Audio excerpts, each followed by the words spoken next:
حضرت ابراہیم بن ادہم رحمۃ اللہ علیہ فرماتے ہیں کہ میں رات کے وقت میں سویا ہوا تھا تو میں نے خواب دیکھا، ایک فرشتہ نظر آیا جس کے ہاتھ میں کاغذ تھا۔ میں نے فرشتے سے پوچھا کہ کاغذ میں کیا لکھا ہوا ہے؟ تو اس نے کہا کہ کاغذ میں ان لوگوں کے نام لکھے ہوئے ہیں جو اللہ سے محبت کرتے ہیں۔ میں نے پوچھا کہ ان میں میرا نام ہے؟ فرشتے نے کہا کہ آپ کا نام نہیں ہے۔ میں نے کہا اللہ سے محبت کرنے والوں میں میرا نام نہیں ہے تو کم از کم مخلوق سے محبت کرنے والوں میں تو میرا نام شامل کر دو۔ فرشتے نے میرا نام شامل کر دیا۔ اگلی رات میں پھر سویا ہوا تھا، میں نے پھر اسی طرح فرشتہ دیکھا جس کے ہاتھ میں کاغذ تھا۔ میں نے پوچھا کاغذ میں کیا لکھا ہوا ہے؟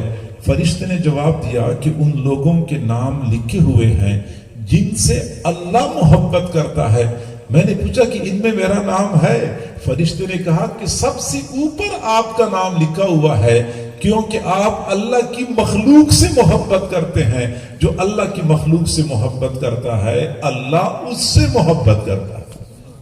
الخلق عیال اللہ، مخلوق تو اللہ کے گھر کی افراد کی مانند ہے۔ فأحب الخلق الی اللہ من احسن الی عیالہ، اور اللہ کے ہاں سب سے زیادہ پسندیدہ شخص وہ ہے، سب سے زیادہ محبوب شخص وہ ہے جو اللہ کے کنبے کے افراد کے ساتھ اچھا سلوک کرتا ہے۔ خدا کے بندے تو ہیں ہزاروں، بنوں میں پھرتے ہیں مارے مارے۔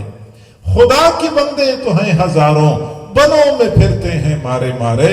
بنوں کا بندہ میں اس کا جس کو خدا کے بندوں سے پیار ہوگا۔ اور مخلوق اللہ سے محبت کرنے والے تو بہت سارے ہیں کیونکہ اللہ تو اچھا ہے، اللہ کے تو ہم پر احسانات ہیں، اللہ تو خوبیوں والا ہے، زیادہ لوگ محبت کرتے ہیں۔ اصل کمال تو یہ ہے کہ بندہ اس مخلوق سے محبت کرے جن میں خامیاں ہیں، جن میں برائیاں ہیں، جن میں کوتاہیاں ہیں۔ لہذا اصل کمال یہ ہے، اور یہی وجہ ہے کہ حضور صلی اللہ علیہ وسلم نے فرمایا خیر الناس انفعهم الی الناس، لوگوں میں سب سے زیادہ بہتر بندہ وہ ہے جو مخلوق خدا کے لیے بہتر ہوتا ہے، مخلوق خدا کے لیے بہتر ہوتا ہے۔ آج ہم میں سے ہر بندہ پریشان ہے، لوگ کہتے ہیں مجھے کوئی ٹکنے نہیں دیتا، میں دفتر میں کام کرتا ہوں کوئی ٹکنے نہیں دیتا، ادارے میں کام کرتا ہوں کوئی ٹکنے نہیں دیتا، بہو کہتے ہیں ساس مجھے رہنے نہیں دیتی، اور دیورانی کہتے ہیں جٹانی مجھے جینے نہیں دیتی۔ یہ جینے نہیں دیتا تو رہنے نہیں دیتا تو ٹکنے نہیں دیتا، ہر بندہ پریشان ہے۔ قرآن عظیم الشان نے ٹکنے کے لیے، جماؤ حاصل کرنے کے لیے ایک اصول بتایا ہوا ہے۔ اللہ تعالیٰ فرماتے ہیں وَأَمَّا مَا يَنْفَعُ النَّاسِ فَيَمْكُثُ فِي الْأَرْضِ، جو لوگوں کے لیے نافع ہوگا اس کو اللہ تعالیٰ زمین میں ٹھہراؤ عطا کر دے گا، کوئی اس کو نہیں ہلا سکتا، کوئی اس کو نہیں ہٹا سکتا۔ اگر وہ لوگوں کے لیے نافع بن جائے، مخلوق خدا کے لیے نافع بن جاؤ، اللہ تعالیٰ زمین میں ٹھہراؤ عطا کر دے گا۔ ہمیں چاہیے کہ ہم گھر کے اندر ہوں، دوسروں کے لیے نفع کا ذریعہ، فائدے کا باعث۔ خواتین خاص طور پہ میں ان سے گزارش کروں گا کہ ان کو اپنے گھر کے کام کاج کی وجہ سے اللہ تعالیٰ کی رضا بہت جلدی حاصل ہو سکتی ہے، بشرطے کہ وہ خدمت کی نیت سے یہ کام کر لیا کریں، عبادت کی نیت سے کام کریں۔ ہمارے اکابر علماء اور سلف صالحین اس حوالے سے ان کے کارنامے مثالی ہیں۔ چنانچہ دارالعلوم دیوبند سے متعلق ایک شخص تھے جو مخلوق خدا کی خدمت میں بہت پیش ہوا کرتے تھے، بوڑھے تھے، معمر تھے۔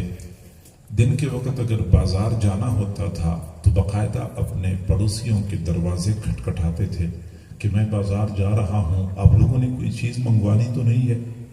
تو مرد نہیں ہوتے تھے تو گھروں کی خواتین کہتی تھی کہ بابا جی آپ جا رہے ہیں تو ہمارے لیے دال لے آؤ، کوئی کہتی تھی مسالہ لے آؤ، کوئی کہتی تھی سبزی لے آؤ۔ تو حضرت ان سے پیسے لیتے تھے اور اپنے رومال کے کونے ہر کونے کے ساتھ الگ الگ پیسے باندھتے تھے، اکٹھے نہیں باندھتے تھے، اور اس کے ساتھ کاغذ بھی ڈال لیتے تھے کہ اس کی دال خریدنی ہے اور اس کی سبزی خریدنی ہے اور اس کی جوتے لے کے آنے ہیں۔ اس طریقے سے گھروں کی خواتین سے آرڈر لیتے تھے، پھر بازار جاتے تھے، پھر سامان خریدتے تھے، گٹڑی بنا کے واپس آتے تھے۔ عمر ان کی 70 سال سے زیادہ تھی۔ گٹڑی بنا کے لاتے تھے، پھر ایک ایک دروازہ کھٹکھٹا کے سارے لوگوں کو ان کا سامان پہنچایا کرتے تھے۔ پھر خواتین ہوتی ہیں، کئی مرتبہ خاتون کہتی تھی کہ میں نے تو آپ سے مسور کی دال منگوائی تھی، آپ ماش کی دال لے کے آئے۔ حضرت فرماتے کوئی بات نہیں ہے، میں آپ کے لیے دوبارہ مسور کی دال تو لے کے آتا ہوں۔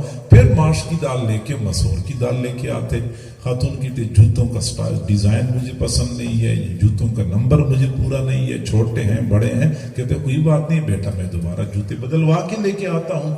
کئی مرتبہ خواتین کہتے تھے کہ حضرت پیسے تو ہمارے پاس آئے نہیں، یہ گھر میں دانے ہیں، یہ دانے لے جائیں، یہ بیچ کے اس کی سبزی لے کے آ جائیں۔ تو گندم کے دانے اپنے سر پہ رکھ کے بازار لے جاتے تھے، وہاں سے بیچ کے سبزی لایا کرتے تھے۔ یوں پورے محلے کے لوگوں کی خدمت کیا کرتے تھے۔ یہ کوئی عام شخص نہیں تھے، یہ اس وقت دارالعلوم دیوبند کے صدر مفتی عزیز الرحمن دیوبندی رحمہ اللہ تھے۔ دارالعلوم دیوبند کے صدر مفتی، دارالافتاء کے سب سے بڑے مفتی تھے۔ ان ایام میں ان کا یہ حال ہوا کرتا تھا۔ سردیوں کا موسم تھا اور وہاں ان کے اڑوس پڑوس میں ایک بوڑھی خاتون تھی، بیوہ تھی، ان کا کوئی خدمت کرنے والا کوئی نہیں تھا۔ تو اس خاتون کا کوئی بھی کام ہوتا تھا تو مفتی صاحب کو اطلاع بھیجتی تھی۔ مفتی صاحب سارے کام کاج کیا کرتے تھے۔ ایک مرتبہ سردیوں کے موسم میں جب رات کو مسلسل بارش شروع ہو گئی، بارش رک نہیں رہی تھی، وہ بوڑھی عورت کے کمرے کی چھت ٹپکنی شروع ہو گئی۔ تو مغرب کے بعد کا وقت تھا، تو اس بوڑھی اماں نے پیغام بھیجا کہ مفتی صاحب یہ میرے کمرے کی چھت ٹپک رہی ہے، تو رات کو مجھے نیند نہیں آئے گی، تو کوئی مزدور تلاش کریں کہ وہ یہ مٹی ہے، مٹی کا گارا بنا کے اس چھت کے اوپر لپائی کر لے۔ اب مغرب کے بعد کہاں سے مزدور ملنا تھا، بارش بھی ہو رہی تھی، ٹھنڈی ہوا بھی چل رہی تھی، ادھر سے بوڑھی عورت بیچاری کے کمرے کی چھت ٹپک رہی تھی۔ تو حضرت مفتی صاحب نے فرمایا کہ آپ فکر نہ کریں، آپ آرام سے کمرے میں سو جائیں، مزدور آ جائے گا۔ پھر حضرت مفتی صاحب رحمہ اللہ نے بنفس نفیس اس بڑھاپے میں مٹی اٹھائی، کمرے کی چھت پر لپائی کر دی، اور بوڑھی عورت کو پتہ بھی نہیں چلنے دیا کہ مزدور کون تھا جو رات کے وقت آپ کے کمرے کی چھت کی لپائی کر رہا تھا۔ طبیعت بھی خراب ہو گئی، بخار بھی شدید ہو گیا مفتی صاحب کو، لیکن خدمت کا ایک موقع ان کو ہاتھ آیا تھا تو انہوں نے وہ موقع ہاتھ سے جانے نہیں دیا۔ لہٰذا وہی لوگ سعادت مند ہوتے ہیں جن کو اللہ تعالی مخلوق خدا کی خدمت کے لیے چن لیتا ہے۔ گھروں کے اندر خواتین ہوتی ہیں، ان کو بھی کئی مرتبہ موقع ملتا ہے، اپنے گھر کے افراد کی خدمت کرنی ہوتی ہے۔ آج سے ہزاروں سال پہلے ایک ماں تھی، حضرت ہاجرہ علیہ السلام، مکہ مکرمہ کی سنگلاخ وادی میں اپنے نوزائیدہ بیٹے کے ہمراہ زندگی کے ایام گزار رہی تھی۔ مشکیزے میں تھوڑا سا پانی تھا اور تھیلے میں تھوڑی سی کھجوری تھی۔ وہ روزانہ 3-4 کھجوریں کھا لیتی تھی، مشکیزے کا پانی پی لیتی تھی اور اپنے بچے کو سینے کا دودھ پلایا کرتی تھی۔ دن گزرتے گئے، یہاں تک کہ تھیلے کی کھجوریں ختم ہو گئی، مشکیزے کا پانی ختم ہو گیا، ظاہری بات ہے کہ دودھ ختم ہو گیا۔ اور جب بچے کو دودھ نہیں مل رہا تھا تو بچے کو شدت کی بھوک اور پیاس لگی، بےتاب اور بے قرار ہو کے بچہ تڑپنے لگا اور رونے لگا۔ ماں سے اپنے بچے کی بے قراری دیکھی نہیں گئی، بھاگتی ہوئی گئی اور قریب صفا نامی پہاڑی پہ چڑھ گئی۔ دائیں بائیں پانی دیکھا، پانی نظر نہیں آیا۔ پھر بھاگتی ہوئی مروہ پہاڑی پہ چڑھ گئی، وہاں پانی دیکھا، پانی نظر نہیں آیا۔ پھر پلٹ کے آئی، صفا پہاڑی پہ چڑھ گئی، پانی دیکھا، پانی نظر نہیں آیا۔ یوں صفا مروہ کے درمیان انہوں نے 7 مرتبہ دوڑ لگائی۔ اللہ رب العزت کو اس ماں کا بھاگنا دوڑنا اتنا پسند آیا کہ قیامت تک آنے والی انسانیت کے لیے اس بھاگ دوڑ کو حج اور عمرے کا حصہ بنا دیا۔ ایک ماں اپنے بچے کے لیے پانی تلاش کر رہی ہے، اللہ رب العزت کو اس کا یہ بھاگنا دوڑنا اتنا پسند آیا کہ قیامت تک آنے والی انسانیت کے لیے اس بھاگ دوڑ کو حج اور عمرے کا حصہ بنا دیا۔ تمہارا حج اس وقت تک مکمل نہیں ہوگا جب تک کہ تم اس ماں کی طرح دوڑ نہ لگاؤ جو اپنے بچے کے لیے پانی تلاش کر رہی تھی. تمہارا عمرہ اس وقت تک قبول و مقبول نہیں ہوگا جب تک تم اس ماں کی یاد تازہ نہ کر لو جو اپنے بچے کے لیے پانی تلاش کرتے ہوئے دوڑ لگا چکی تھی. چنانچہ بڑے بڑے پیغمبروں کو دوڑنا پڑا, حضور صلی اللہ علیہ وسلم کو دوڑنا پڑا, صحابہ کرام کو دوڑنا پڑا. کوئی بندہ کتنا ہی بڑا ولی کیوں نہ بن جائے, کتنا ہی بڑا محدث کیوں نہ بن جائے, حضرت حاجرہ علیہ السلام کے نقش قدم پہ دوڑے بغیر کی طرح دوڑ نہ لگاؤ جو اپنے بچے کے لیے پانی تلاش کر رہی تھی. تمہارا عمرہ اس وقت تک قبول و مقبول نہیں ہوگا جب تک تم اس ماں کی یاد تازہ نہ کر لو جو اپنے بچے کے لیے پانی تلاش کرتے ہوئے دوڑ لگا چکی تھی.